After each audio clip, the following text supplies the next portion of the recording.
tuleroxe alayhi salatu wassalam katalayno adisna ya kullukum rahin wa kullukum mas'ulun an ra'yatihi o xurefna rek o kayna ko refo de to o feet xan roga lamtong nam gayit o njabot nene andona nde toftal aci njof wajur fane o kayna ko naxabem fatta gorlu bo basa ko mukk anjag ke roga fañta nda fatta gorlu bo o jumna ba jagnu ke roga fañta fato dakni dinna datale ndayit bo faqan wo fani andona o yal binore fo xasoxna faqe seqona gorlu wi bo tenka denna l'islam ndaba mbudwin fatta mur wayo ndayit ba mes wayo ba ngesalayo ndayit fata tiaf dina ndabo ta se ko melokan ke o tew juli ta se xa melokan no soxna ndayit wo fane roga adinnan sax o refo ma doxa luy bo saxri jite ona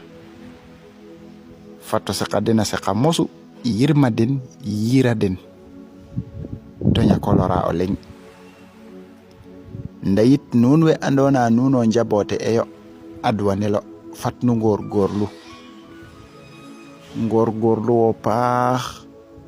bo kuna nit na fu yaq wala taxetor fu yaq wala tamatin ban nga elte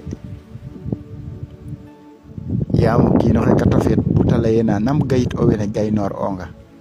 talami de gay ami dina kayala mosna sime gami den paax yirim ami den fañta den pono nda den koy de ngot o adat xoox den ku mosma lay nan gilu keramo ku mosma deno simbi keran ku mosma deno fañit ngaj keran bu boba kat jan no xe gayeg na wacay nda nun nuno na yokkate kon no xena gayel fatta felelo gay ndayit bo faxan wo fa ne refna o tew gorlu wi bo anderof fo o yal mbindof ta refo korof ke roga simonga te ta warong fato refte na kem katanof ku andona a warangi anderof fo yal mbindof fato gorlu te ñako moy ndigalum to ref ndigalum ndayit tok ta digalan ke roga digalitna afañtang ke roga fañitna kon koy o xurefna na ino kayna ko to fet xan roga lamtin ne ta gayit ina bismillah may fasadi yene pak ber ma tagaw bismillah may fasadi yene pak ber ma tagaw ber mi jor ci